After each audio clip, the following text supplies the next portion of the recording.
The following program is intended for mature audiences. A democratic republic of sports. The Sportsocracy with ESPN Asheville hosts Tank Spencer and Jeremy Greene. And welcome into the Sportsocracy. I'm Tank Spencer. Jeremy Greene is alongside. You it's a got one Tuesday job, Max morning. Kellerman. It's a you take that back. Evil. I'm not gonna.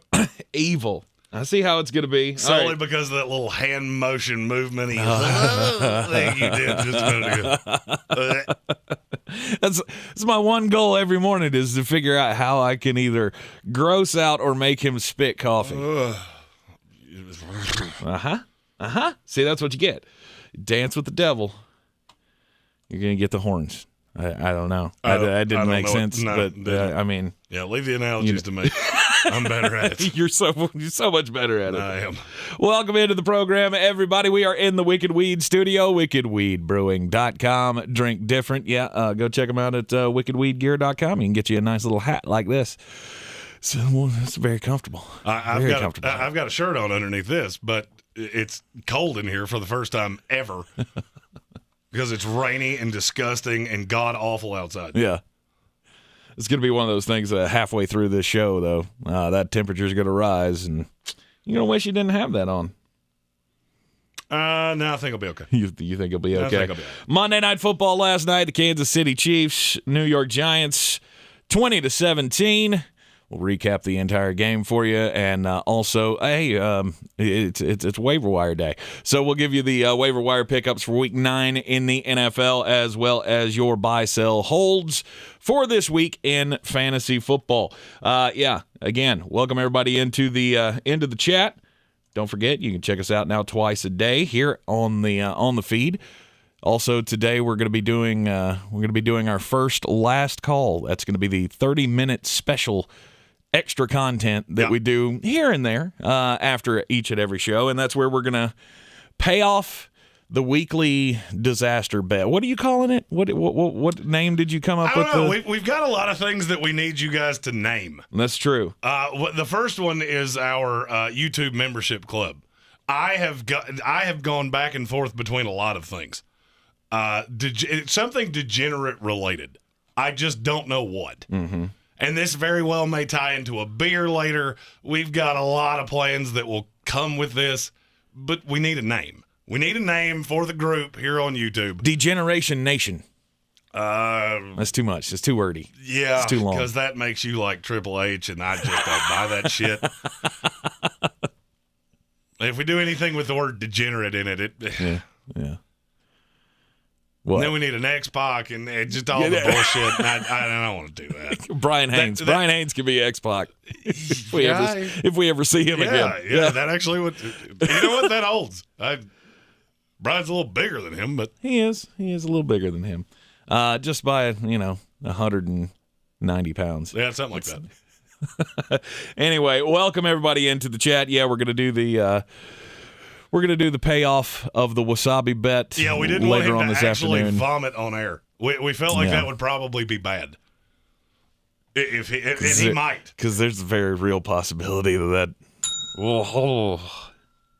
still just gives me the willies. The heebie-giblets. Ugh, God almighty. You know what gives me the heebie-giblets? The Kansas City Chiefs suck. Yeah, they do. I mean, they are bad. And last night, I think I figured out why. Okay, what did you see? It's Pat Mahomes. He's the problem. How so? He holds onto the ball way too long. Mm-hmm. I mean, 2 times too long.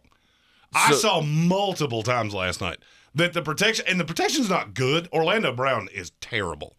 The fact he thinks he's a left tackle is cute. Mm-hmm. That's kind of like me saying I think I'm a ballerina. Well, no, I'm not. He's not a left tackle, and I'm not sure he's even a passable left tackle. He got eaten alive multiple times last night. But then Pat Mahomes compounds the problem because he can't take the single. He's that stereotypical power hitter. He can't just hit it in the gap and be happy standing on first. Right. He has to hit the home run. Mm-hmm. And they're not there because everybody's figured it out. Last night, the Giants toyed with him multiple times. And before anybody says this, I've heard this so many times.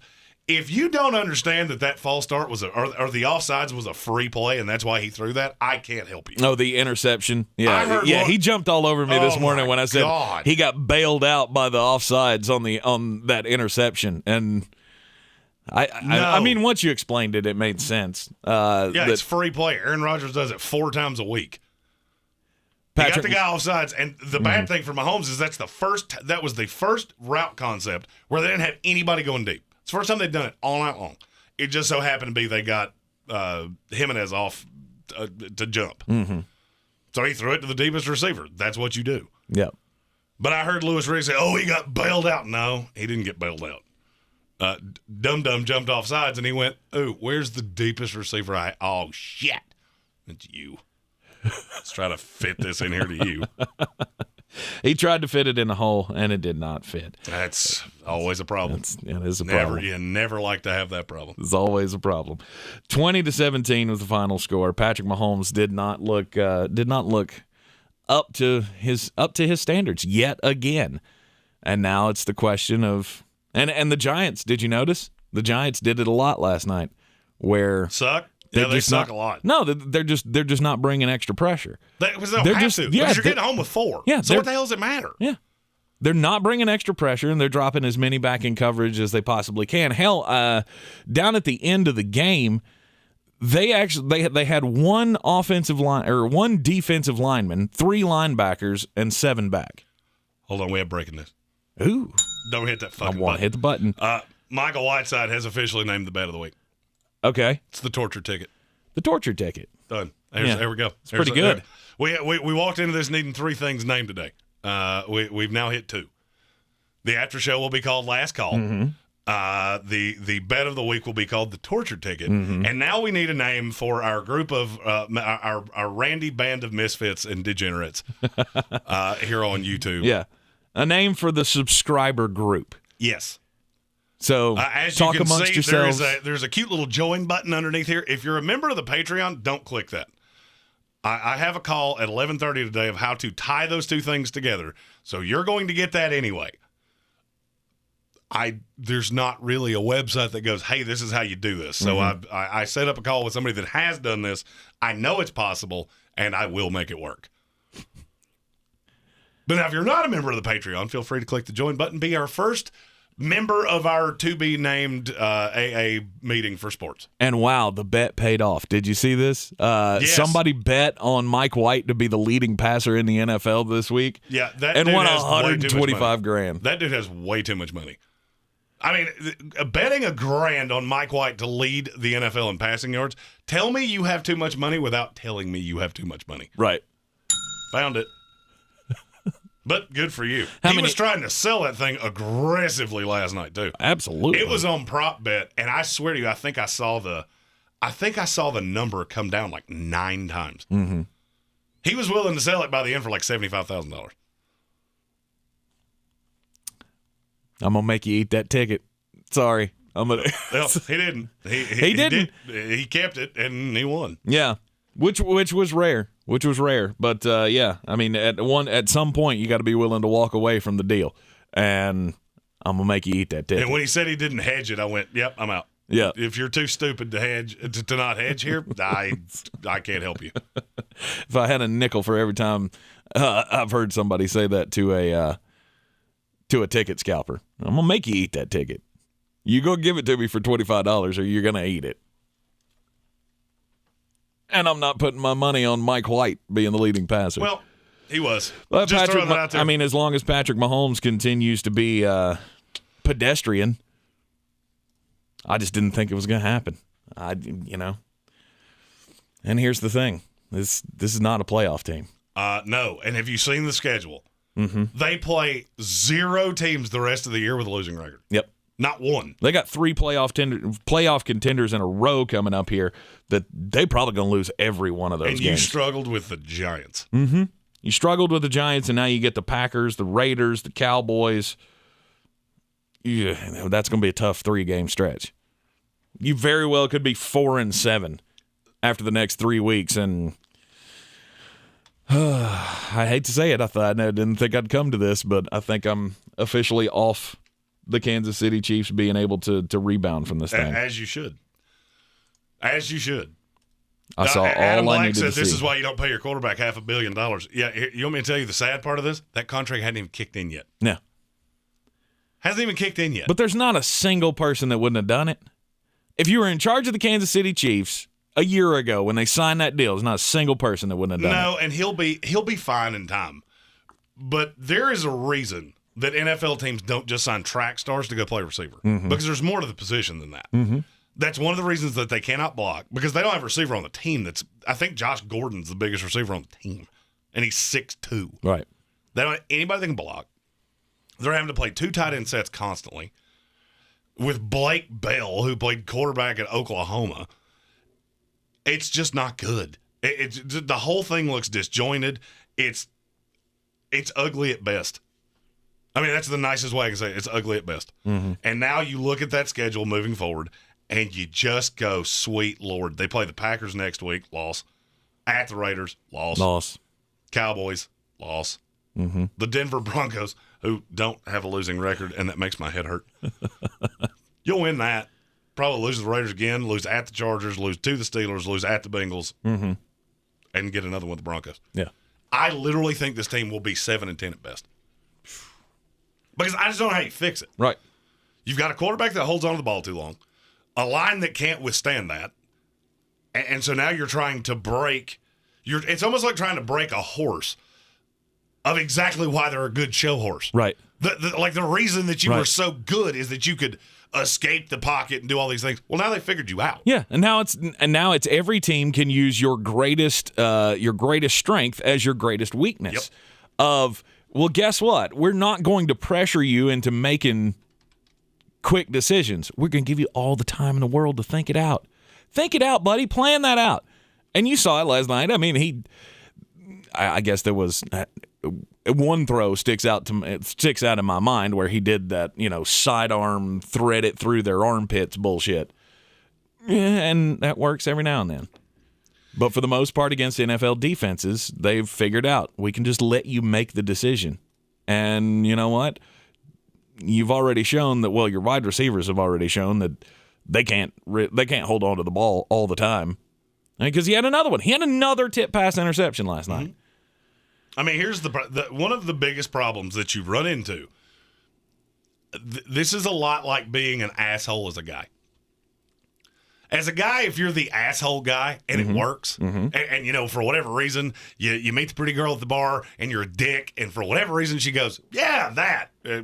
For whatever reason that happens. I've never quite figured that out. But when it works, oh, well, he's a dick, but it works.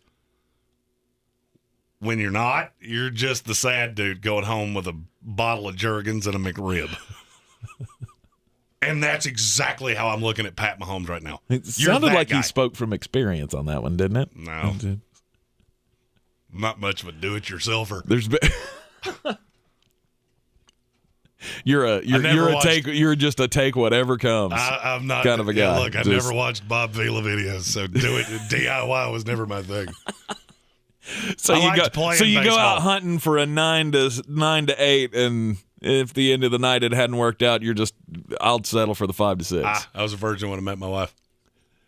You'll never get me to admit otherwise out loud. You have children. Do we know that's not true? Can't explain it. Just the way it is. Dang, just going biblical up in here. You got immaculate conceptions all over the place. Hey, we got a sitting president who shit his pants at the Vatican. Wouldn't things mind. are possible. Wouldn't mind. It was the mailman's. Oh wait, it was the mailman. Oh, Michael Whiteside just came up with a name that I kind of like. What's that? The Sportsocracy House of Heretics. The House of Heretics. I like that. It's got a nice wordy ring though. to it. It's wordy though. It is wordy. Yeah. I'm looking for one word. Degenerate is just the one that. Damn you, Shawn Michaels, for screwing that up. I could have had so much fun with that. So much room for activities. But yeah, Kansas City's bad. Yep. They're bad. Bad. By the way, I need the help of the chat here. I was offered a trade right before this show, and it is currently breaking my brain. 0.5 point per carry, somebody offered me Derrick Henry for Zach Moss. Now, I need you to understand, I have about a bajillion running backs in this league. You do. This would only be but is he, though? But is he done for the year, though? Yes, he's done for the year. But is he, though? He's done for the fantasy. I've been trying to explain this to him. Like, okay, so the timeline that they put on this is 6 to 10 weeks. Adam Black, he said, I can't go with heretics. God, I love that guy. Yeah. Heretics and preachers. Yeah, it doesn't work that way. Doesn't work that way. Anyway, what were we talking about? Oh, yeah, we're talking about Derrick Henry. 6 to 10 weeks is the timeline that they put on this thing. 6 weeks would be super early. Yep. So if you think he's a Terminator and he's going to be able to get over this, have the surgery, go through all of the rehab and stuff, be ready in 6 weeks, okay. He might be the first one ever to do it. But here's my point. Do you realize how bad this team is going to be? With no Derrick Henry, the whole offense is predicated on him. Mm-hmm. Everything this team does is predicated on Derrick Henry. Right. And Adrian Peterson is what you would get if you ordered Derrick Henry off Wish. Mm-hmm. So now you're going to have what I think will be a bad offense. Going up against the Rams this week, that is going to get ugly. Saints 2 weeks from now, I don't like your chances of winning that. Mm-hmm. Then you play the Texans, who they can't get out of their own way. Right. But then you go at the Patriots, the Jaguars, at the Steelers and the 49ers, which would potentially make their game with the Dolphins a game that still matters, and that is a game that Derrick Henry could be back for. And now, I need you to understand, the chances of me ever playing Zach Moss are borderline zero. Right. Borderline 0. Yeah, I have Nick Chubb, Joe Mixon, James Robinson, and Damian Harris. Mm-hmm. Oh, and it's 2 quarterbacks, and I have first waiver priority, so I have Taysom Hill, Justin Fields, and Trey Lance. Mm-hmm. There is virtually no shot Zach Moss ever plays for me. It makes sense about this much to me. And that's about the thing. This it does much for me, too. Yeah. I'm like, it's right there. Right. And I just kind of – and I get an IR slot, too, because I have Michael Thomas coming off IR. So he's a guy that slides in there. I think you have to twist and turn yourself several ways to make that make sense. I know. Because here's the thing. Even though their schedule's tough, and we get that the offense is predicated on Derrick Henry running the ball 28 times a game, we've all seen it. Well, now you don't have that at your disposal. So what are you going to do? You're going to have to revamp the offense. You're not going to give 28 carries to Adrian Peterson and Jeremy McNichols and whoever else you can scrounge up to run, because I somehow missed this over the weekend. They put Darrington Evans back on IR, which means he's done for the year. Yep. So he's no longer a thing. And you're not – I mean, you're going to have to – rely on Ryan Tannehill, A.J. Brown, Julio Jones. You're going to have to get Josh Reynolds involved. I'm going to make the sweeping declaration. Mm-hmm. I will be able to tell you what the Tennessee Titans' view of Derrick Henry moving forward at 4:01 today. Okay. If they don't make a move for a running back, they think he's coming back. Mm-hmm. Period. Mm-hmm. But again, for fantasy purposes, look, like he's going to be back in time for the playoffs. And I think this is a team that will make the playoffs, and he'll be back for the playoffs. Fine. This doesn't help you in fantasy, though. And you got well one shot. Hey, Rabbit, you only got one shot here. Well, here's the thing. He's got to make Week 16 or you're screwed. And you get nothing out of the deal. And here would be my argument. Okay. There is zero chance Zach Moss plays for me. None. Zero. Literally, it's a fraction above zero. Yeah. So he would be on my bench in that Week 16 matchup anyway. But what if he does come back? Mm-hmm. What if he does come back and he's sitting there on my bench and I can go, now I have Joe Mixon, Nick Chubb, and Derrick Henry. Ooh, come get some of this big old Peter. I do have to point out, though, he does have a great team. He does have a really good team in a 0.5 point per carry league. And it's 2-6, and I am going to ruin your lives. He has no bye weeks left for the rest of the season, but you are in last place. So the chances of you making the championship to be able to use Derrick Henry further complicates the point. I'm also only 2 games out of the playoffs. Oh, and I get that. And as 2 people that do this for a living, we've looked at this roster, and you better pray I don't make the playoffs. Because if I do, I am going to haunt your nightmares. Yep.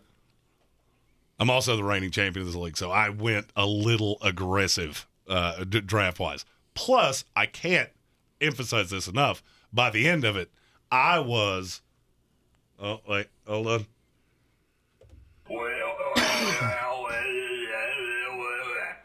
That's the sound the bear makes. I mean, by the end of it, I was smelling sounds, tasting colors. Too many wicked weed beers. Yep. That's how you wind up going into a season with Jameis Winston and Justin Fields as your quarterbacks. I'm a no. It's going to be a no from me, dog. All right, that's why I asked. Yeah. I needed opinions. And here's the thing. We all know me anyway. Right. I'm going to do what I want to do. Nobody was going to say anything where I'd go, oh, that's a great point. You have completely changed my mind. You know, again, I would say this: you'd have to give me something else to get me to do it, and it doesn't make sense to do that. Doesn't make sense for the other guy to give you something else. Correct. So, no, I'm gonna be out on that. All right, but speaking of roster construction, Yep. it is fantasy football day. It is indeed. So this is where do you want to start with waivers, or you want to start with buy, sell, hold? Let's start with the buy, sell, hold, because the waiver. I mean, at this point in the process, the waiver wires. It's not great. I'm going to disagree with you live on air because for once I don't agree with you. This is a great week to have waiver priority for 2 players outright because I screamed 0 quarterback theory. Yeah, we got 2: Justin Fields or Taysom Hill. Yeah. You need a replacement to Jameis Winston? Hey, I found you one. I found you 2 of them. Because Justin Fields, and by hook or by crook, I'm telling you, they're going to find a way to duplicate what he did in the last game. Well, they better figure out a way to get him, in more designed runs. The guy had 10 yards a carry, 103 yards rushing.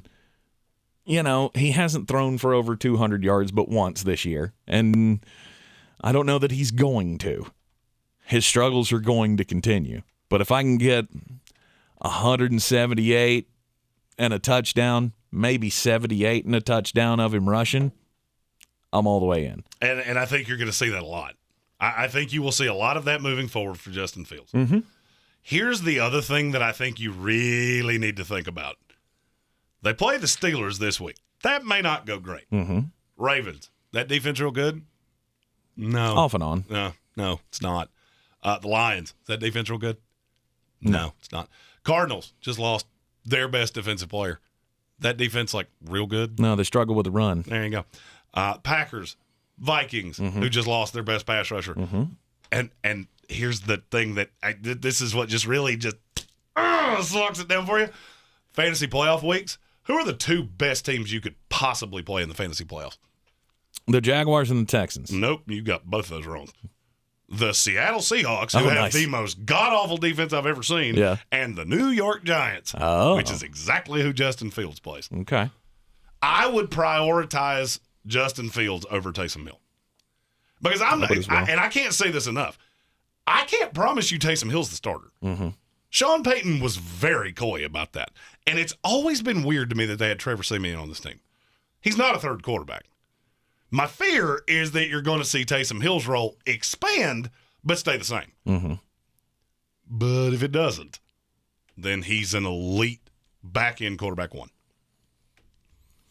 And you're just not going to find another one of those. Justin Fields is the guy that I'm going after. He's only 22% owned in Yahoo leagues, at least.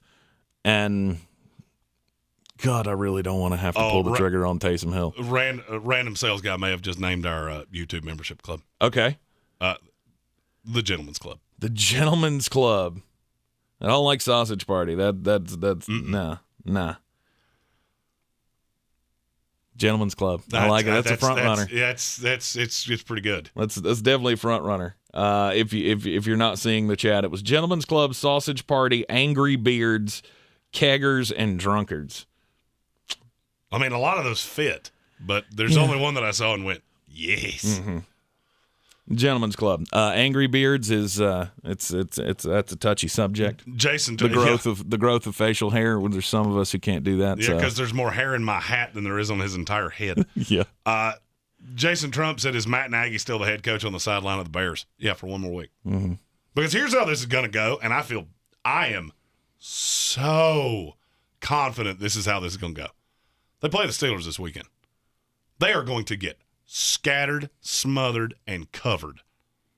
It's on Monday Night Football. Mm-hmm. Prime time. Mm-hmm. Everybody sees it. Mm-hmm.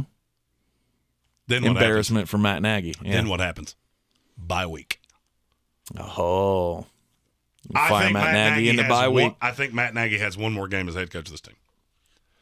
And then, especially if Justin Fields happens, yeah, but solely because if you're the Bears, you're all in on Justin Fields. There is absolutely no incentive for you to lose games because you only have a first-round pick. Mm-hmm. So you need to see growth. You need something that you can sell to the next coach because it ain't Matt Nagy. Mm-hmm. Whether you think he gets fired in the season, after the season, upside down, right side up, none of it matters. You have to convince a good coach that Justin Fields can be the guy. Mm-hmm. How do you do that? Exactly the way the special teams coordinator did it last week. Show off his talents. There you go. Show off his talents and say, let's see what he can do. And especially if they go out against Pittsburgh and lay a giant egg on Monday Night Football and Justin Fields doesn't run the ball 12, 13 times. I'd be remiss if I didn't do this because my wife just chimed in and said, "Excuse me, not a gentleman, sir." Correct, but you enjoy gentlemen's clubs more than any of us. Oh! By God, if you ever want really good service at a gentleman's establishment, take your wife. Good gracious. No, Justin Fields is the guy. I'm just leaving it there. Justin Fields is the guy that I'm going after. I'm not touching Taysom Hill with a 10-foot pole. By the way, this will probably be my last show because when I get home, I'm probably going to get stabbed about right there. Adam Black's asking, Jeremy, we'll defer to you. Is there some kind of a mantra that they use in AA that we can, some catchphrase? Oh, a mantra from my times in AA. Stop selling airplane bottles in the parking lot. Oh, shit. That's just a me thing? Oh, I'm the only one they say that to? Yeah. Ew. Yeah. It might explain why they started moving the meetings and not telling them the new location. Yeah, probably so. See, here's the thing. I don't want to make fun of AA. I don't want anybody to think that that's what we're doing. No, it's not. It's not. I mean, we get where you're going with that. Yeah, exactly. No, I don't know. I've never been to an AA meeting, so I don't know. I will say, and this is one of those things that if you don't know, you don't know. But if you do know, you'll never unsee it. So there are little member badges when you join this YouTube group here. You get a little badge. Well, every time you hit a milestone of months, your badge changes. What does that remind you of? Boy Scouts? A little sobriety token. You get a different token every time that you hit a milestone. Right. It's one of those things that if you don't know, you'd never think of it. But Pepperidge Farm remembers. No, I've never been forced by a court to go to one of those, so I'm not sure. I've never been forced by a court to go to one. I've never even been to one. I know. But if there were one of us that would do it, it'd be you. It'd definitely be you. Look, my drinking is not a problem to anybody but you. Anyway, look, over Taysom Hill, I'm going after Mike White. If I'm desperate at quarterback, I think I'm going after Mike White. I mean, I get that Zach Wilson, it's his job. It's going to be his job when he comes back. But think about it. I mean, the last 2 weeks, this guy's thrown for over 600 yards and 6 touchdowns. That's a pretty damn good start to an NFL career. And if I'm Mike LaFleur, I'm looking at him going, you know what? We had Zach Wilson sitting up in the booth with the offensive coordinator this past game, just going over tape and letting him learn. Maybe that's the path forward. Maybe we do that for a few more weeks and just let Mike White run its course. We have our first member of, it's currently called Pennies for Your Thoughts. Michael Whiteside. I'm your huckleberry. Our first resident member of the YouTube group. Indeed. How you do that? How you do what? How you do that? How you look, join? and now Michael Whiteside has a little thing next to his name. Oh, he's got a beard. Wow. Nice. Look at that. It's green. We got our first green beer token. Mm-hmm. And as time goes on, they change colors. Yep. By the way, just this is a total aside that no one but me probably gives a rat's fuck about. Do you know how hard it is to make those little beer logos? They are super touchy about what size that has to be. Mm-hmm. That was 2 hours of my life that I'll never get back. Oh, size it like this. Put it in. Size it. Put it in there. It's the wrong size. Eat it. Dick. Anyway. You're talking about Mike White. Yeah, we were talking about Mike White. As the resident Jets fan, I feel like I am entitled to talk about Mike White, i.e., the next Tom Brady, Mm-hmm. in a way that not many others are. I have this weird feeling, and you know what? You can tell me I'm out of my mind. You can tell me that I'm seeing what I want to see. There's something different about Mike White, and I can't put my finger on what it is. Okay. His college coach, his head coach at Western Kentucky, came out yesterday. Now, I need you to understand, this is a guy that was Andrew Luck's quarterback's coach at Stanford. And he says he's the best quarterback I've ever coached. He's the best pure thrower of the football I have ever coached. Mm-hmm. Huh. It's a weird thing for a guy to come out loud and say. This is a guy that was watching. Now, remember what I said here. He coached Andrew Luck in college. He's coached multiple quarterbacks. He's the offensive coordinator at Minnesota now. Mm-hmm. He was watching Mike White's first start for the Jets in the meeting room with Minnesota. You know what that tells me? That tells me that this is a guy that was really, really well-liked. Coaches don't just do that. Mm-hmm. You don't randomly see coaches that are watching an ex-player's game during a fucking meeting. Right. I'm getting to the point that I'm not sure Mike White's not the quarterback of the future. Because he'll do exactly what he was asked. And you tell me I'm crazy, and I know you're going to. Mm-hmm. Mm-hmm. I know you're going to tell me I'm out of my mind. And that's fine. That's totally fine. You can do that. You can tell me I am a drunkard, or I am out of my mind, or I am seeing what I want to see. He's the quarterback of the future now. I see a path to it. Stop that. Look, and this was long ago, I did a little feller. I was one of the first ones that went, Drew Bledsoe's never getting that job back. Mm-hmm. Because I'm telling you, the Jets are a 10.5-point dog against Indianapolis on Thursday. I will be all over that. Uh-huh. All over it. All over it. Adam Black. I'm your huckleberry. Our second member of Pennies for Your Thoughts. There as we it's currently go. called. There we go. Kevin Vick. I'm your huckleberry. Man, that button's going to lose all meaning. I see it in my soul. That button is going to lose. Matthew. I'm your huckleberry. Hey, this is fun. Yeah. Stop that. Mike White is not the future of this Might team. be. Mike White. Be. No. You never know. No. Mike White's the rebound chick. You like to do analogies with women. He's the rebound chick. He's not the I've found the new love of my life. No, you're already married to that woman. And you know what? We're on a break. We're on a break right now, and until she gets her shit figured out, maybe we're going to have some fun with Mike White. I know that's not how relationships work. That's not how I see relationships working, but, people like Jeremy, you can't ever put anything past them. Those degenerates, you never know. But no, Mike White is not the future of the New York Jets franchise. Stop that. Zach Wilson has one thing that Mike White will never have. A lot of draft capital tied up in him. You can't play Mike White and sit the number 2 pick of the draft. Okay. Take the journey with me. Okay. This is an offseason where quarterbacks are at a premium. Do you realize how much Zach Wilson would fetch? You think they have draft capital now? Holy shit.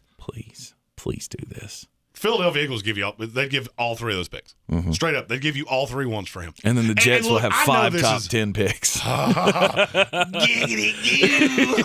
Mr. Draft Nerd. Oh, God. And I'll be there? Holy shit. Please do that. Please, for the love of all that's good and holy. It's not going to happen. Stop talking yourself into this. I will streak naked down Tunnel Road the day it happens. Stop talking yourself into this. It's not going to happen. I know, and it's stupid. It is stupid. I'm well aware. If anything, they're gonna see Mike White for 2 more games. He's gonna maybe keep doing what he's doing, and then they'll go, "Ooh, we can get a 5th rounder for him." No, I'm going to tell you that won't happen. I went down that rabbit hole yesterday. Is there any path that they would try to parlay Mike? Nope. They won't come off of him for nothing. It's not that they wouldn't come off him for nothing. It's that they know. There is a dirty little and look, I'm super well connected to the Jets. There's a dirty little rumbling here that the coaching staff really likes him. Mm-hmm. And they saw something in game that they had never seen before. And there are certain players that are just better in games than they are in practice. Now, back to why we originally brought this up before we went down a super rabbit hole. I could see a path to Mike White being fantasy relevant. Mm-hmm. The only thing is that I can't do it over Justin Fields. I can't do it over Taysom Hill. Solely because there is a path that Mike White comes screaming back to earth against Indianapolis. Absolutely. And then Zach Wilson's back in a week. Mm-hmm. So not only could you cost yourself a player that would start for the rest of the year, because Justin Fields and Taysom Hill starting for the rest of the year, period. Taysom Hill less likely to me. I don't know. I can't wrap my brain around why is Trevor Siemian on this team, but mm-hmm. Maybe.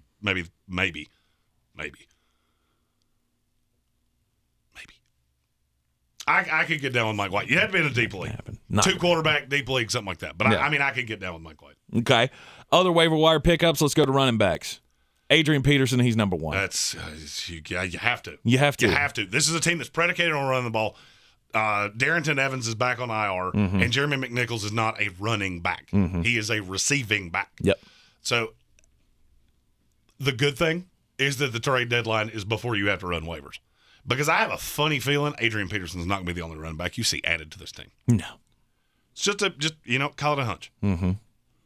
They need to add a young runner, especially if they want to keep some semblance of the offense going like it is. Because, again, you can't trust 35-year-old Adrian Peterson. Hell, he might be older than that. Adrian Peterson came out in 2009. Math, 13, be 35. Yeah. He's going to be right in that ballpark. Yeah. 35-year-old Adrian Peterson, you can't trust him to run the ball like that, like Derrick Henry was. Now, I'm not saying they're going to continue to. He is 36. There you go. To run the ball as many times as they have.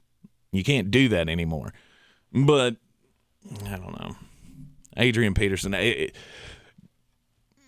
want to say I believe that Jeremy McNichols will have more value than Adrian Peterson will. I disagree with you. I do. Okay. I don't think Jeremy McNichols' role changes at all. Really? I think his you don't role think he sees more targets out of the backfield? No. He's seen 20 through 8 games. Mm-hmm. If you told me he got to 50 by the end of the year, I'd go, yeah, that sounds about right. Okay. Sounds about right. I don't think that part's going to change. Now, who gets the between the tackles work? That could change. Mm-hmm. That could be Adrian Peterson. It could be some combination of a slew of other guys. Yeah. The trade deadline will tell me a lot about how they view Adrian or Derrick Henry going forward. Mm-hmm. Here's the other problem with Jeremy McNichols. How big is he? How big is he? Mm-hmm. I don't know. He's 5'9", 205. Ooh. Yeah, he's a little feller. Okay. His role's not going to expand that much. He can't withstand it. Yeah. Just straight up, he can't. That's not why he's in this league. He's in this league because he has 7 carries all year long. He has 56 in 4 years. I think Jeremy McNichols is the trap. Yeah. And guess who's back? Jordan Howard. Jordan Howard had 2 touchdowns against the Detroit Lions for Philadelphia this week. I imagine you'll see him pop up on the waiver wires. People who are desperate at running back will be adding him. I'm not going to be one of them because the Lions are bad. And Jordan Howard he's just not good. Do you realize how old Jordan Howard is? He's 26. He's only 26 years old. We looked at this last week, and I could have swore to God he was older than that. That he had been in the league longer than 6 years. But no, that's how fast that star rose and fell. Went Chicago Bears to the Miami Dolphins to the practice squad for the Philadelphia Eagles in 6 years. Yikes. He came back, good for him, had a good game, got into the end zone twice this past week, but that's not something I'm going to be adding. No, if there's a Philadelphia Eagle, I want to add it's Kenny Gainwell. Mm-hmm. Oh, but all of his carries were in the fourth quarter. I'm well aware of that. I do not care. They ran the ball 46 times. Mm-hmm. Do you really think they're going to do that again? No. This is all game script. That's all this was. They got out in front, and they didn't need to throw anymore. They realized Detroit couldn't stop us if they had 49 people in the box. Mm-hmm. So you didn't have to have the passing down guy. Do you know who you play going forward? Well, you play the Chargers this week. I would say Kenny Gainwell probably leads this team in touches. If you want to add Boston Scott, okay. I don't love it, and I'm not cutting somebody that matters. Mm-hmm. If I'm adding Boston Scott, it's to replace a Jameis Winston or a Robert Tonyan or somebody like that went on IR. Mm-hmm. I actually, I said this kind of jokingly this morning when I came in, but there's actually a little bit of truth behind it. Derek Gore. Derek Gore looked like a guy that he could be usable in the running game for Kansas City going forward. And I'm not saying, this is top priority, spend fab on it, all that kind of stuff. You might have to, depending on how deep your league is. But I think he should be given a look. He's the best running back on that team. Straight up, he's the best running back on that team. 11 carries, 48 yards last night, and a touchdown. The problem is he's Chuba Hubbard light because he cannot block. They do not trust him to block, and he is a huge tail. When he comes in the game, everybody – I mean, you could see Tay Crowder last night, hitting the helmet. There's an alert. Mm-hmm. Hey, he's here. This is a run because they don't trust him as far as they can throw him in the passing game. The one that I don't know that I care. They're going to have to make this team more balanced, yes, or Pat Mahomes may die on the field before this year's over. Mm-hmm. So I'm not against Derek Gore. If I was ranking running back ads this week, I would have Derek Gore behind Adrian Peterson.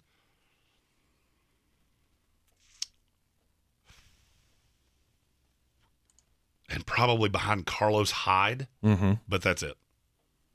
I don't buy Boston Scott at all. Oh, I believe we have our first do we trade. Have a news? I believe we have our first trade of the day. Do we have some breaking news? I believe Melvin Ingram is headed to the Kansas City Chiefs. I know they made an offer long ago. Right. Yep.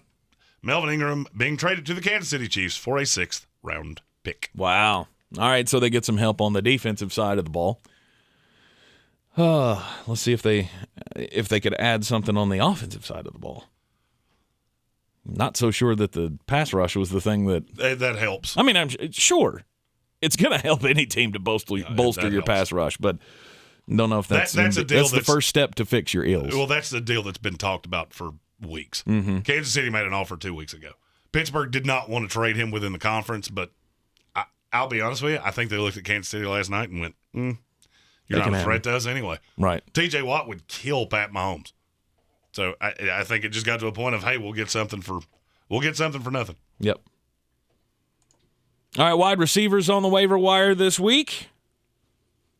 Devontae Parker. Devontae Parker is a high-end ad to me. Mm-hmm. He's 36% owned.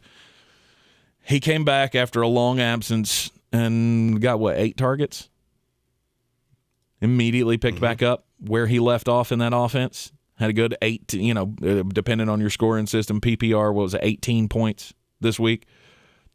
Devontae Parker is a guy that I have held on to in several places, just waiting until he gets his chance because he's going to be used in that offense.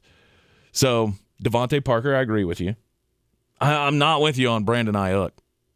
I'm done waiting. I'm done waiting to see how this is going to pan out. When is he finally going to be able to do something this year? What receiver for the San Francisco 49ers ran the most routes on dropbacks Sunday? Let me guess. It was Brandon Ayuk. More than Deebo Samuel.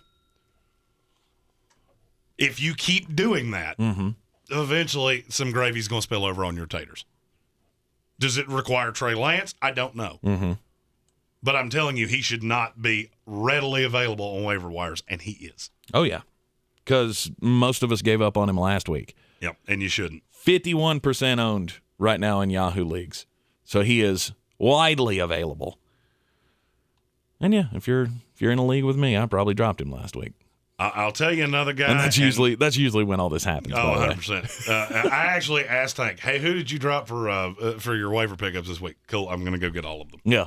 You can have Odell Beckham Jr. too. I don't need him anymore. Yeah, don't pick up Odell Beckham Jr. Man, he's bad. I love the By the way, if you haven't seen the clip of, let's see, that was on the Dearness Johnson touchdown. Have you seen that clip? What? So they run the play, and if you didn't watch the Steelers and the Browns, it's a stretch play, it's a stereotypical zone read play. Dearness Johnson makes a good move into the end zone. Odell Beckham's on the bottom of that screen. Everybody's celebrating in the end zone. What Odell Beckham Jr. do? Walk off the field. Ran to the sideline. Didn't acknowledge a damn soul, and off he went. I won't be shocked if Odell Beckham Jr. is traded today. They ain't getting nothing for him. No, they're not. A 6, maybe. To be a conditional 7, I believe. But really? I won't be shocked if after that, because that's made the rounds in Cleveland. I follow way too many people in Ohio, and that has become a problem. Okay. So I won't. He's one player I will not be shocked if he's dealt today. Any other wide receivers you think that needs to be picked up on? I'm going to say one, and you're going to tell me I'm wrong. Okay. It's Elijah Moore. Hey, that's another one that I've been waiting. They're attempting to manufacture touches for him. And now that they have an actual quarterback. Him fully yet. Now that they have the real quarterback. Next, Tom Brady. Mike White, or as we refer to him in New Jersey, Tom Brady 2.0. Uh-huh.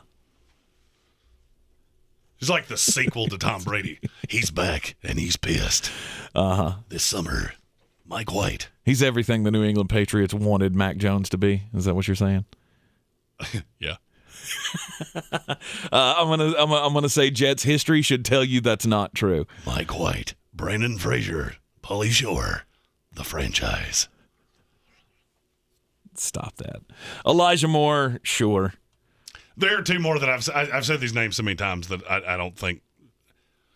Michael Gallup, if he's readily available in your league, and Rashad Bateman. Rashad Bateman's one of those that I don't even think you have to put a waiver claim on him. If he's made it this long, ain't nobody picking him up. No. Just wait and go get him. And thank me later. Jason Trump asked, any of those receivers you drop Mooney for? Bateman and Gallup, yeah. Devontae Parker, it's close. Ayuk. It's close. God, it's close. Again, it's going to be a no from me, dog. I don't buy Darnell Mooney. Devontae Parker, maybe. And that'll be one that I'll stare at and go, should I do this? Nah. Take my chances.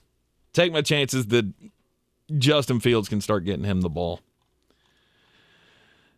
Tight ends, it's Pratt Freiermuth. 100%. The old Freiermouth. That one-handed touchdown catch over the weekend, that goes a long way to stoking the fires of him being the new reigning tight end with Ben Roethlisberger in Pittsburgh. Well, especially with new Eric Ebron. I mean, Ebron will always complicate things, but it is very, very obvious that they see Freiermuth. So I love Pat Freiermuth. That's the perfect Robert Tonyan replacement. I did it last week. I played him last week, and I went just fine. Let me ask you a question. Yep. I'm curious to see how close you get on this. Who's the number one scoring tight end in fantasy football?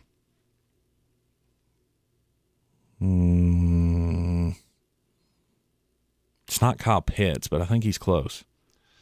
Kyle Pitts. This is in PPR scoring, by the way. Kyle Pitts is 6. He's 6. Okay. In the comments, Jonathan Welch said Dalton Schultz. He's 5. Is it Kelsey? TJ Hawkinson's 3. Rob Johnson said that in the comments. Is it Kelsey? It's Travis Kelce. By almost 20.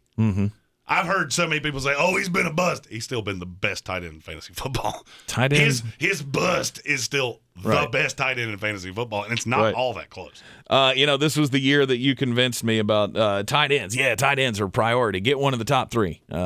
Okay. Well, I got Kelsey, Waller, who's not been great. He's 8. He's 8, and he missed a game. Yeah. And had a bye week. And Kittle's hurt. He's 2 games behind Travis Kelce, TJ Hawkinson, and Mike Gesicki. Right. Mike Gesicki's 4, by the way. But to me, that kind of underscores how bad it is. Give it time. Armchair commentary. I'm your huckleberry. Welcome in, the newest member of the Gentleman's Club, or whatever we're going to call this thing. Tip touching, whatever it is. I'm still leaning to the constituency. Is you is, or is you ain't my constituency. But it only could be said by you because you look like the guy that played that politician. Oh, that's not. I don't want. And I'm not wrong. No, you're not wrong. Yeah, tight end. If I'm adding a tight end this week, it's Pat Freiermuth. Yeah. Now, speaking of, since we're doing buy, sell, or hold, this one's not on the graphic. Yep. George Kittle's a guy that I'm still after. Mm-hmm. I think you could get him at this point as a throw-in in some of these deals. I still want George Kittle. Mm-hmm. As you should. Moving forward, and I'll be honest with you, I think for the second half of the year, having these guys like Travis Kelce, Mark Andrews, Kyle Pitts, Darren Waller, it's going to differentiate you because there's so many bootsy tight ends that are in that same tier. Mm-hmm. So you look at, in PPR scoring, how many tight ends do you think average more than 14 points a game? I don't know. It's 3. It's Travis Kelce, Mark Andrews, and Rob Gronkowski. Okay. Who's hurt again. Mm-hmm. There's only 14, I think, that average more than 10 points a game. And you just fall into that CJ Uzomah. By the way, the video of him explaining how to pronounce his name, fucking hilarious. I don't know whose idea that was, but you are a gent and a scholar. I haven't seen it. Oh, it's hilarious because his name is CJ Uzomah. Uzomah. It's not Uzomah. Okay. And if you want me to say it that way, you better spell it that way. Agreed. But he took clips of all these commentators saying his name, and one of them was, I can't remember who it was that played with him, but he said his name wrong, and he went, "Dog, you played with me, and you said my fucking name wrong." Was it Hoosh? Hilarious. I think it was Hooshmanzada. Hooshmanzada. No, it wasn't because they weren't there together. No, they wouldn't have played together. They weren't there together. I can't remember who it was. Right. But it was really, really funny. Right. So it's Uzomah. Uzomah. Yeah. Okay. Yeah, picked him up 2 weeks ago. By the way, if somebody tapped out on Logan. It was great against the Jets, by the way. If somebody tapped out on Logan Thomas, now would be a time to go get him as well. Okay. Getting close to the comeback. Buy, sell, or hold. Who are we going after trade-wise? Well, since Rob Johnson said this in the comments, I figure we might as well start with sell because Antonio Gibson's one of them. Yeah. I am selling Packers running back Aaron Jones. Mm-hmm. I'm going to keep saying that. Mm-hmm.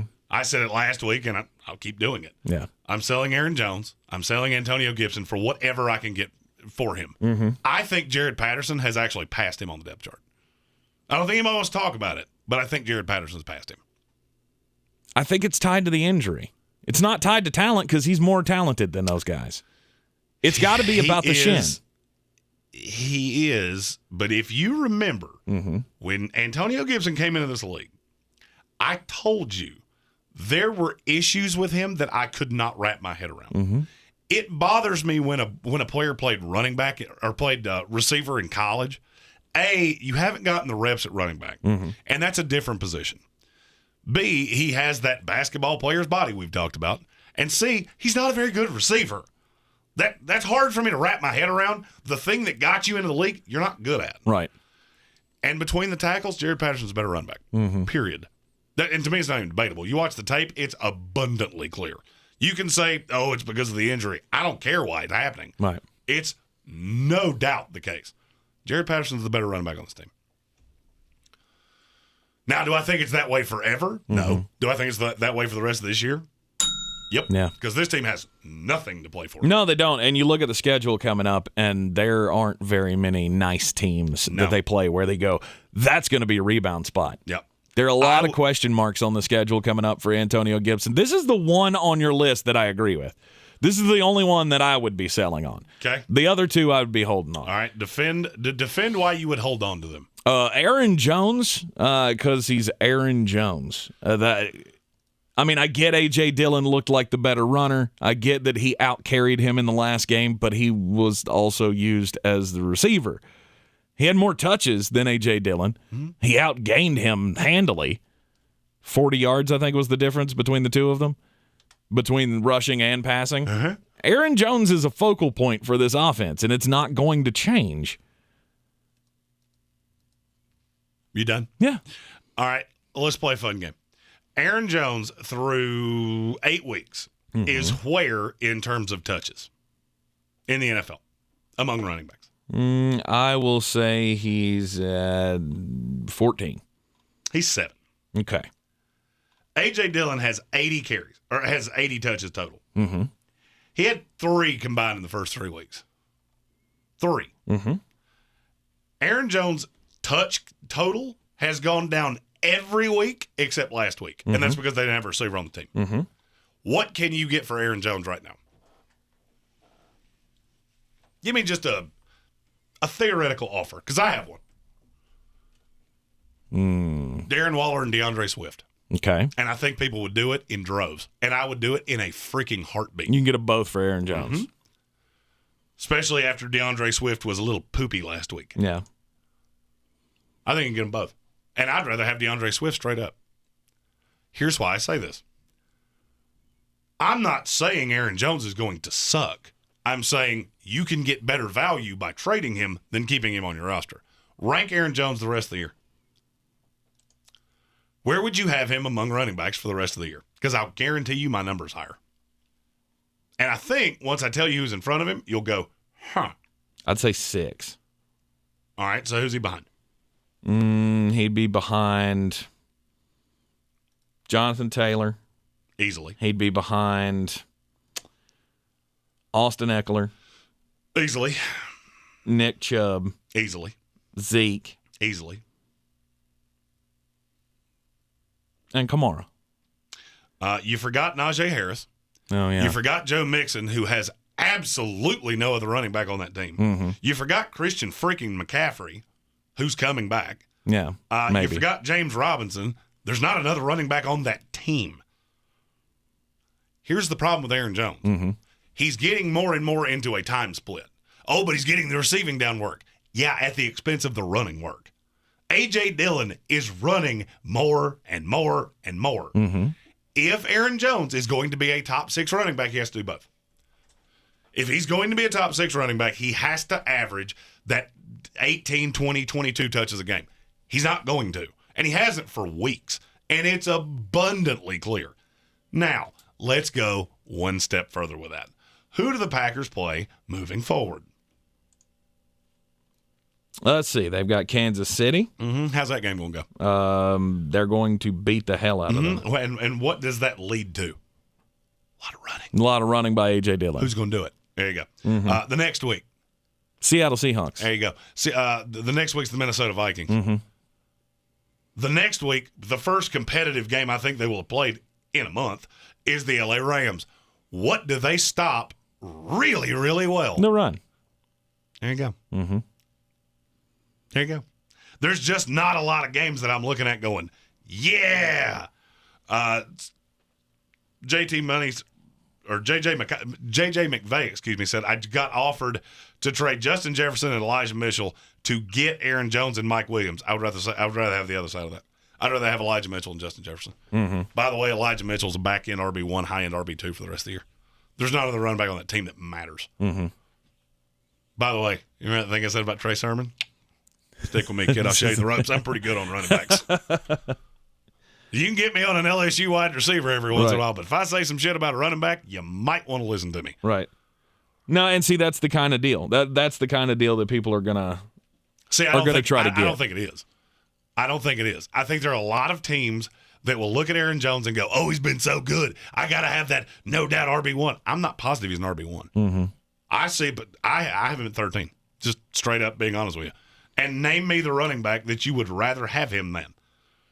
I mean, I'll go down the list. Would you rather have Dalvin Cook or Aaron Jones? It's not even close. Yeah. Austin Eckler, Jonathan Taylor, Alvin Kamara, Ezekiel Elliott, Najee Harris, Nick Chubb, Joe Mixon, Christian McCaffrey, James Robinson. I'll be honest with you. Cordero Patterson. It's close. Yeah. I can't tell you I'd rather have Aaron Jones, but I can also tell you it's a hell of a lot easier to get Cordero Patterson than it is to get Aaron Jones. Right. And I could easily say, Pat, that you could get Cordero Patterson plus another starter in trading Aaron Jones. And I think they're the same guy. All right. And the Falcons are going to be behind a lot. Yeah. Because that team blows. I don't know. To me, it's too big of a risk. Because what happens if something happens to A.J. Dillon? Then guess what happens? It's all on They'll Aaron. run another running back. They're going to run done Kylan it Hill? forever. They've done that since Matt LaFleur took this job. Mm-hmm. I'll be honest with you. If you think that something happening to A.J. Dillon, all of a sudden Aaron Jones will get 25 touches, you're naive. Because Matt LaFleur has told you, I don't do that. He's come out and said that. Mm-hmm. I'm never giving a running back that many touches. Mm-hmm. Aaron Jones has routinely been the guy that hits huge games. I remember the Dallas game a few years ago. He had 4 touchdowns. Right. Great. They'll throw up 8. And I'm telling you, I've looked at the schedule going down the line. Mm-hmm. There are 3 of those games in the last 5 weeks of the season. People will say, oh, but they're blowout games. That's the point. Aaron Jones is really good in games that stay close. He's not good in blowouts. Mm-hmm. I'm just telling you. Unless you he's know the what one I'm doing. scoring all the touchdowns. And that can happen. Right. That 100% can happen. Right. Right now, the between the tackles work is more going to A.J. Dillon. Mm-hmm. They're trying to tell you this. And people don't want to, oh, Aaron Jones is so good. Yeah, we've been saying free Aaron Jones for 3 freaking years. Mm-hmm. There's a reason for that. But he's still, what, number 6 in fantasy points so far this year? Mm-hmm. And his touches have gone down every week, minus last week. But he's still doing it. That's the thing. He's still scoring the points. And that's why I'm not coming off of him. And I think he'll live to regret it. And if you want to... How many games has he had over 20 points all season long? 20 points is an RB1 in most weeks. They're usually 12. Twice. It's 3, and one of them was 21. But he had a 41.5. Mm-hmm. This is what he does. Aaron Jones is a 15-point-a-week running back. That's who he is. And his numbers get skewed because he has games like he had against Detroit. Mm-hmm. That's it. That's who he's always been. He will shit in your cornflakes in the playoffs. I'm telling you. You can tell me I'm wrong. You can say, oh, I don't want to do it. Cool. I'm just telling you. For the playoff weeks, I haven't done my rankings completely for those yet. We'll do that next week of guys that you want to chase for playoff weeks if you're a contender. He won't be an RB1 for me. Against. And another thing you got to remember, how much do you think he's going to get the ball when they've locked this division up in December? Mm-hmm. They will have this division Minnesota locked up 6 weeks left in the year. Yeah, his playoff weeks, if you got 3 playoff weeks, it's Baltimore, Cleveland, Minnesota. And I don't like 2 of those matchups. Mm-hmm. All right. And the other one, I can't enforce this enough. They'll have the division locked up the first week in December. Mm-hmm. And the other one is A.J. Brown. And again, what else scares you? I get it. They're going to try to they're going to try to shade all the coverage they can over to A.J. Brown to keep him from to keep him from doing the damage. A.J. Brown is good though, and I'm not disputing that. All these players are good. Right. All these players are good. There are people right now that think A.J. Brown's the number 1 wide receiver in fantasy moving forward, and that's the dumbest fucking thing I've ever heard come out of anybody's mouth. Yeah. Because you know what Ryan Tannehill has been without Derrick Henry? Ryan fucking Tannehill.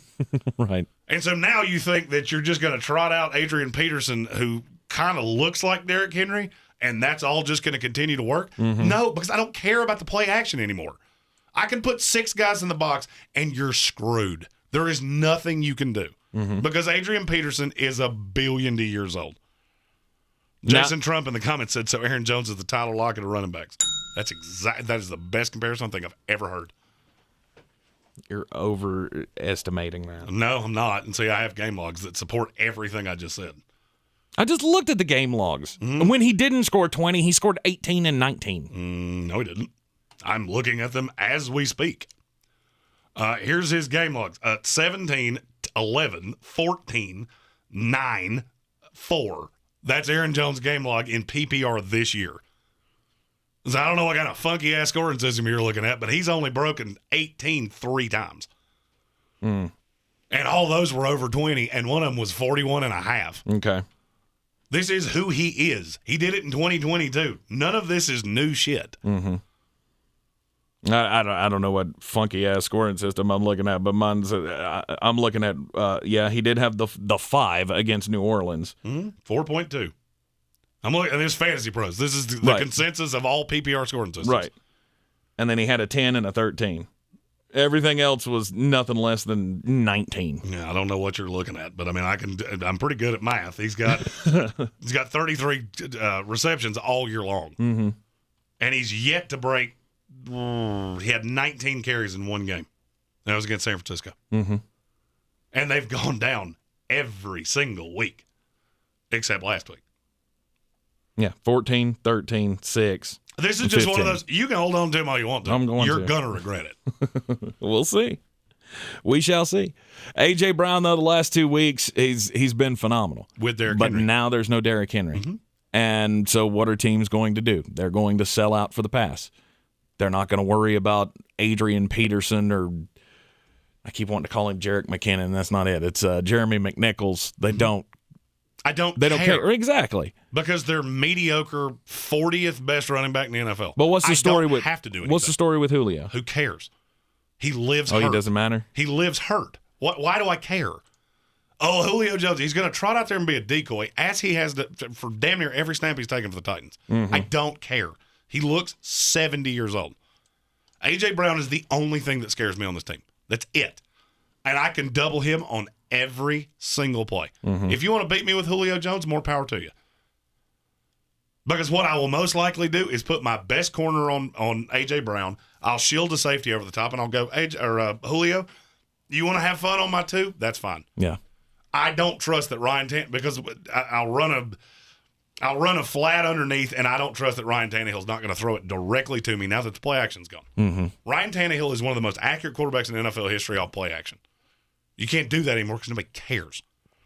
Oh, I'm worried Jeremy McNichols, who's like the same size as my ex-wife, is going to run up between the guards. Right. I don't care. Okay. You let your little tiny ass come run through here and see how that works for you. All right. How about the buys this week? Who are you buying? Who are you going out and looking for? Kyle Pitts is the most aggressive one. Because I'm telling you, I've heard 2 different narratives on this. Oh, he needs Calvin Ridley. No, he don't. The fuck he doesn't. He didn't in London. Because he's still a matchup nightmare. It just so happened. First of all, he had 2 or 3 drops against Carolina. And Matt Ryan just stopped looking for him. Why? I do not know. That offense was clunky and convoluted, and they couldn't stay on the field. None of that matters to me. Somebody asked, and you'd have to raise your hand and tell me who you were because I don't remember. It's been a while back. They were looking for what to do with Calvin Ridley. I don't know what to tell you. I don't. This is one of the only stories I have ever seen that I cannot get anybody to tell me anything about. I don't know what it is. So he said, I'm walking away from football. He's not retiring. No. But be really honest with yourself. Why would he come back this year? Why would Calvin Ridley come back this year? This team sucks. I mean, maybe it's truly personal, and maybe he wants to be out there, but he just doesn't feel like he's got the headspace for it, and who knows? With things like that, you just never know. He may be looking at this as a lost season going, I'm going to just further injure myself, but I don't know the man. I mean, maybe he is dealing with some deep-seated shit that he actually needs to go seek help for and all of that and can't get out there, and he will as soon as he can. Maybe that happens. Maybe he comes back in 2 weeks and he's all refreshed and rejuvenated. But, yeah, there's also that possibility that he's just looking at this going, this team sucks and I don't want to be out here. And that might be a driving force behind his absence. And I don't know what the driving force is. I have no idea. But this narrative that, it's so brave to – well, you're letting your team down. So, I mean, sorry. That the facts don't give a fuck about your feelings. This is a team that was in the playoff hunt. I'm not going to say they're a playoff team. And literally during a game on a Sunday, the second time you've sat out a game for personal reasons – yeah, I mean, you get what you get. If you didn't think that was coming, I don't know what disingenuous world you live in. I don't know if you think Twitter's real life, but it's not.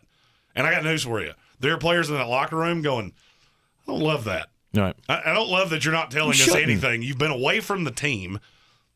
You got to take time for yourself. More power to you. You've handled it very poorly. Right. And that's not coming from me. That's coming out of that organization. You've handled this super poorly. And then to throw it, the thing that blew my mind is that you throw it out there during the Falcons game. That's like the greatest double bird I think I've ever seen. You take the Well, narrative so many away people from are your asking the team question. who cares? Do it before the game, do it after the game. Don't do it at fucking halftime. Right. Because now the narrative goes away from your team, and it's all about me. And sorry, that's not a bad thing to say. It's the way it is. You do things like that, you earn what you earn. You need to take time for yourself? Cool. That's between you and God, not me. Yep. But I will tell you, the way you've handled this has not made you a lot of friends in this league. No, and it shouldn't. And they might chime in and say, "Oh, you're so brave on Twitter." I got news for you. When they get behind closed doors, they go, "Man, I'm glad I'm not teammates with him." Right. Because that would be really difficult for me that I'm lacing it up and going out there every week, and you can't even tell us so much as whether you're going to be here or not. Because they didn't know until Sunday morning. Yeah. And people will see this and they go, "Oh, it's because of guys like you that people are afraid to get help." Look, I will never begrudge anybody for getting the help that they need. But Me you neither. also can't look at this blindly and go, "Oh, he's so strong for doing this." Yeah, that's what Twitter does. Sure. That's what Twitter does. I mean, it takes a lot to admit that you're not in your right headspace and that you need to get help and all of that. Fine. I get it.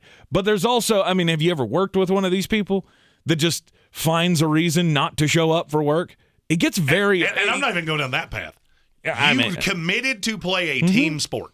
So sorry, if your head's not right, you're the best player on the team. So basically what you're doing is looking at your team and going, "Well, my mental health matters more than my commitment to you guys." See, and people that don't do sports, they jump on Twitter and go, "Oh, you're so brave." And that's fine. You got to get your head right. That's fine. You do you. That's, as I said, that's between you and God. But when your teammates look at each other and they're behind closed doors, I can tell you what they're saying.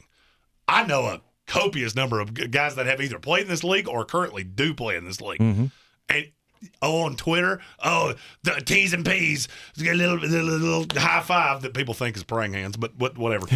And I see people do that, and I'm like, hey, high five. Right. When they get behind closed doors, they go, "Man, it'd be really cool if our best player was here. Yeah, no, it'd be cool if the brotherhood meant enough that you would tell us what's going on." Yeah. And we wouldn't find out on Sunday morning at 9 or at 11:30 when inactives roll. You said that's not what you're looking at. That's exactly what I looked at when we heard the news. And I heard everybody talking about how brave he is. First thing I thought was, your regular office. You might have that one person in your office that everybody looks around and goes, "You can't trust that guy." See, we can't rely I on didn't him to get the job done. And I didn't even do that because most jobs are not like this. Most jobs do not count on another person. There are a lot of jobs that work completely independent of other people. Sure. And if you're not there, they'll replace you with somebody else. This is a little different.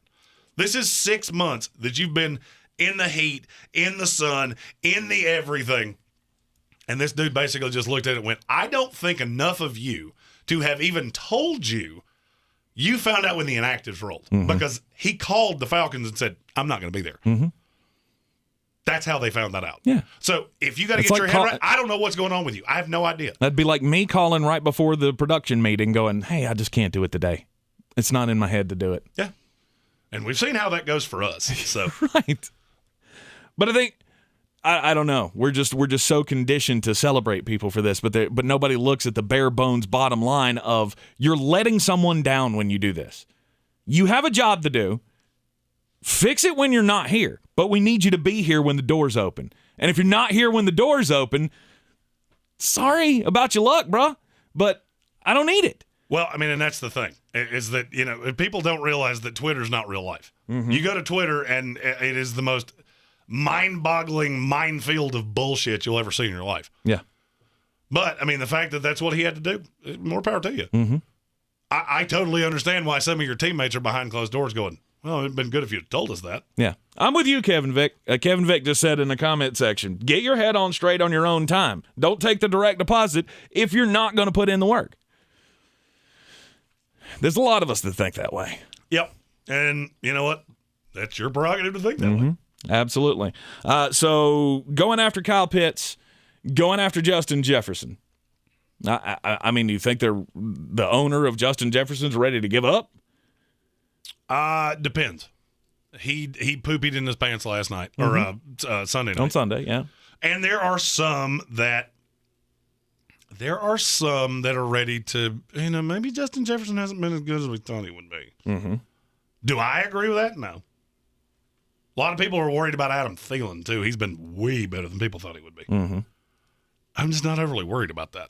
The thing that would concern me if there was a reason to not pursue Justin Jefferson, it would be I don't know that Kirk Cousins can be as good as he has been. By the way, here's something I didn't know. Mm-hmm. Where is Justin Jefferson in PPR rankings? 7. He's 21. Really? Wow.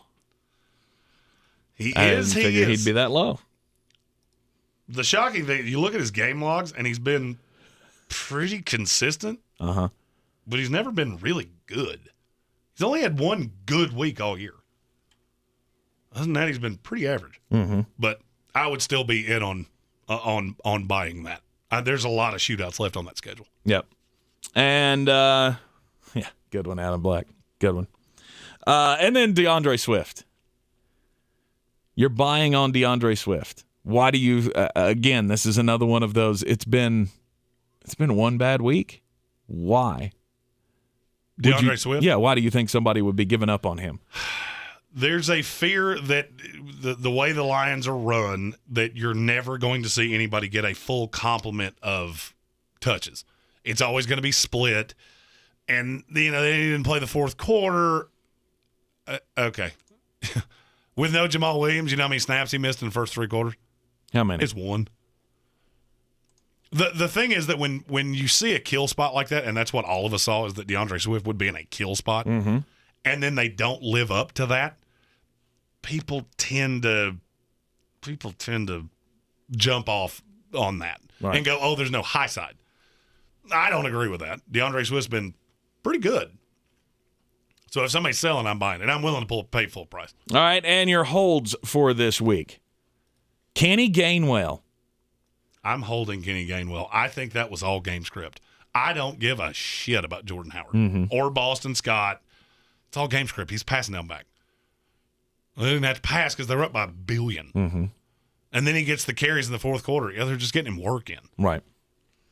Miles Sanders is going to be gone for what, 2 more weeks? At least, yeah. At least 2 more weeks. So Kenny Gainwell I think he is the feature back when DeAndre Swift, when Miles Sanders is not around. I got to say something because I've been looking at Adam Black's response, and I got to cover what he said. And what? His comment was, talking about Calvin Ridley. He said, I would push back and say that not knowing what's going on with him makes this reaction dangerous. Okay, let me explain what we're saying here. You having to take time, that's on you. Mm-hmm. That's none of my business. My problem here is that this is 2 times that you have missed games. One time you were in London, you told them as they were heading to board the plane. The second time, you called on the morning of the game and said, I'm not going to be there. Mm-hmm. That's a problem in a team sport. Yeah, that's You've flaky. gone through the whole week building a game plan in a team sport, and then you do that at the end. Mm-hmm. You having to take time, that's on you. I don't have the right to say anything to you. Now, I will say this. Do I find it very convenient that a lot of people are using this excuse across sports now? Yeah, Ben Simmons just did it. Ben Simmons is currently doing it. Oh, I don't want to be here, so I'll save my mental health because nobody will call me on it. Mm-hmm. So there has to be a line somewhere. What that line is, I don't know. I'm not paid to figure things like that out. But if you give people this out, some people are going to take it. Mm-hmm. I'm not saying that's what Calvin Ridley's doing. What I'm saying is the way you're handling this is making you look suspicious as shit. Mm-hmm. That's all I'm saying. If you legitimately have something going on and you need to take time, take care of it. I've watched too many people, have bad things happen because they didn't take care of themselves. I'm not telling you to not take care of yourself. I'm telling you that you have to at some point, and I'm not saying he didn't wake up and have a bad day on Sunday. It's entirely possible. Mm-hmm. But you have to understand that some of that pushback's going to come when you do that. Mm-hmm. And it'll happen even more behind closed doors in a locker room. If you don't believe me, ask your friends that played high-level sports. Yeah. There's a lot of shit they won't say on Twitter. They'll say it to us. Or they'll say it in a locker room, or they'll say it to each other. Glenn Hopper says, isn't that breaking the contract? How does that work exactly? No, it's not. I mean, it's up to your employer. And no, in the NFL, it's not. Mental health. Mental health is a thing. That's right. another part of this, is that mental health is the one thing that you will go completely unquestioned on. Mm-hmm. You can say that, and you don't have to prove anything. Mm-hmm. And I can tell you the NFLPA and some of the owners have had an issue with that. Of all you have to do is say it. Mm-hmm. We're not accusing you of that by any stretch. But there's no check and balance. And that's some of the response you've seen that has pissed people off that's what they're talking about. Right. It's one of those things that employers have dealt with for a long time. Mm-hmm. And it's because of the stigma that exists around getting that kind of help. You can't put a check and a balance on it. Like if I say I'm going to be out, then does that mean that the team has to put me through a mental health process? Do I get checked in to going to see this therapist so many times a week to make sure that I'm paying off on the backside, all the things like it's not like treating a normal injury. Like if I bust up my leg, I got to go through the process of going and getting the checkups and getting the treatments and all that kind of stuff. Mental health is a completely different animal, and it adds to the stigma of it, and it's always been a touchy subject. Well, and look Tank can verify why I'm getting ready to say this without getting into it. There are not many people that are more sensitive to that than I am. Mm-hmm. Just things that have happened, not something that needs to be discussed. Mm-hmm. But Tank can verify this. Very few people that are as sensitive to that as I am. Mm-hmm. And as am I. I mean, I get I come off sounding like an asshole about this stuff, but, I mean, facts are facts. You have to realize that there's another side to this. There are people who are being let down by this decision, and I don't know how to fix it. I mean, there are people near and dear to me that are dealing with depression, that are struggling with depression, have been on medications to try to deal with it, have been through therapy, and there's no answers. I'm as lost as anybody on all of this. And there's nobody who is going to say, you shouldn't go get the help you need. I mean, there is a stigma attached to it. And maybe it's irresponsible for me to say things like, bringing up the fact that there are going to be people that are put off by the fact that you're bailing on your team. But you have to realize that that's the facts. And the facts don't care about your feelings. There are going to be people who are pissed off about that. And part of me thinks they should be, especially as Jeremy said, if you're going to continue to do it like this and wait till the very last second to say, oh, no, guys, I'm bailing on the game plan this week. The team didn't know until that morning. Exactly. And that's where we're not telling you to not take care of yourself. Mm-hmm. It's you subject yourself to these things when you do it that way, and then you put the statement out during the game. Yep. These are all things that people thought. I'm just saying them out loud. Mm-hmm. So, it is what it is. Mm-hmm. It is indeed.